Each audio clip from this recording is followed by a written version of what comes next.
السلام علیکم ناظرین، اسلامک ڈسکوری اسٹوڈیو میں خوش آمدید۔ ناظرین، آج کی اس ویڈیو میں ہم سفر معراج کے تیسرے مرحلے کے بارے میں بات کریں گے۔ ناظرین، سفر معراج کا تیسرا مرحلہ سدرۃ المنتہا سے آگے قاب قوسین اور اس سے بھی آگے تک کا سفر ہے۔ سدرۃ المنتہا سے وصال الہی تک کا سفر معراج کا نقطۂ عروج ہے۔ یہاں سے سفر کا ایک نیا مرحلہ شروع ہوتا ہے۔ اب ناظرین، آگے ایک عالم نور تھا، انوار و تجلیات الہی پرفشاں تھے۔ اللہ رب العزت کی ذاتی اور صفاتی تجلیات سے بھرپور عالم لامکان کے جلوے ہر سو جلوہ ریز تھے۔ مہمان عرش حضور نبی کریم صلی اللہ علیہ وآلہ وسلم کو تن تنہا ان جلووں میں داخل کر دیا گیا۔ سب سے پہلے اللہ پاک کے اسماء کے پردے ایک ایک کر کے گزرتے رہے اور ہر اسم مبارک کے رنگ سے حضور نبی کریم صلی اللہ علیہ وآلہ وسلم کو گزارا گیا۔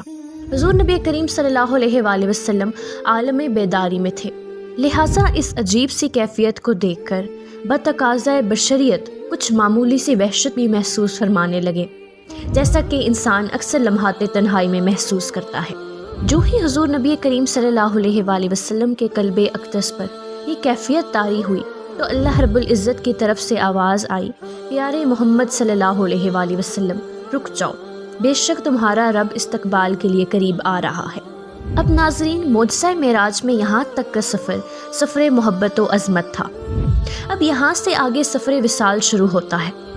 سفر معراج کے اس مرحلے پر مہمان عرش حضور نبی کریم صلی اللہ علیہ وآلہ وسلم مقام قاب قوسین پر پہنچ گئے، جیسا کہ ارشاد باری تعالیٰ ہے کہ پھر اس محبوب حقیقی سے آپ قریب ہوئے اور آگے بڑھے، پھر یہاں تک بڑھے کہ صرف 2 کمانوں کے برابر یا اس سے بھی کم فاصلہ رہ گیا۔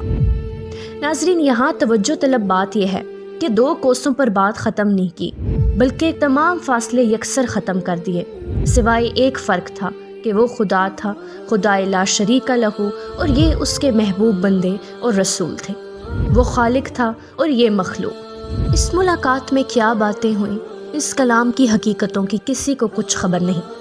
حضور نبی کریم صلی اللہ علیہ وآلہ وسلم نے فقط اتنا بیان فرمایا کہ جب ملاقات ہوئی تو خالق کائنات نے فرمایا، السلام علیکہ ایہا النبی ورحمۃ اللہ وبرکاتہ، اے نبی، تمہارے اوپر سلامتی ہو اور اللہ کی رحمت ہو اور اس کی برکتیں ہوں۔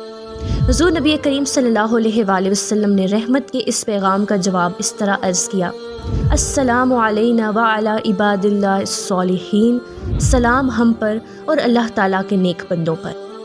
اور پھر واپسی پر حضور نبی کریم صلی اللہ علیہ وآلہ وسلم کو امت کے لیے 50 نمازوں کا تحفہ عطا کیا گیا۔ اب چھٹے آسمان پر جب سیدنا موسیٰ علیہ السلام سے حضور نبی کریم صلی اللہ علیہ وآلہ وسلم کی ملاقات ہوئی تو حضرت موسیٰ علیہ السلام نے دریافت کیا کہ یا رسول اللہ صلی اللہ علیہ وآلہ وسلم، اللہ رب العزت کی بارگاہ سے اپنی امت کے لیے کیا تحفہ لائے ہیں؟ اس پر حضور نبی کریم صلی اللہ علیہ وآلہ وسلم نے فرمایا کہ مجھے اللہ نے میری امت کے لیے 50 نمازیں یومیہ عطا کی ہیں۔ حضرت موسیٰ علیہ السلام نے عرض کیا کہ میں نے اپنی امت پر بہت محنت و مشقت کی تھی، جس سے حاصل ہونے والے تجربے کے نتیجے میں یہ عرض کرنا چاہوں گا، آپ واپس تشریف لے جائیے اور اللہ کی بارگاہ میں نمازوں میں تخفیف کی درخواست کیجیے۔ یا رسول اللہ صلی اللہ علیہ وآلہ وسلم، آپ کی امت 50 نمازوں کا بوجھ نہیں اٹھا سکے گی۔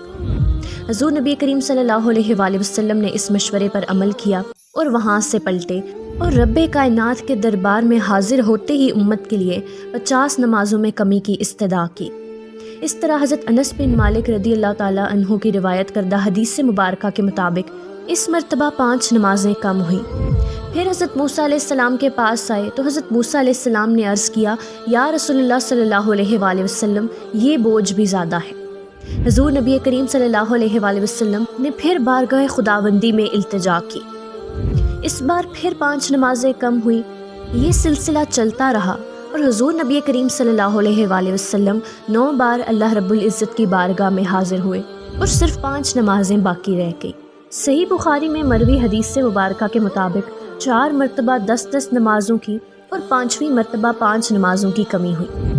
غرض جب 5 نمازیں رہ گئی تو موسیٰ علیہ السلام نے حضور نبی کریم صلی اللہ علیہ وآلہ وسلم سے پھر گزارش کی کہ آپ کی امت یہ 5 نمازیں بھی پوری طرح ادا نہیں کر سکے گی، لہٰذا ایک بار پھر بارگاہ خداوندی میں التماس کریں۔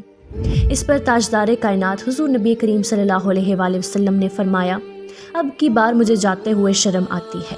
پھر جب حضور نبی کریم صلی اللہ علیہ وآلہ وسلم وہاں سے چلے تو اوپر سے آواز آئی کہ اے محبوب، نمازیں تو میں نے 5 کر دی ہیں، لیکن ان 5 نمازوں کے ادا کرنے پر آپ کی امت کو ثواب 50 نمازوں کے برابر ہی ملے گا۔ تو ناظرین، یہ تھی ہماری آج کی ویڈیو۔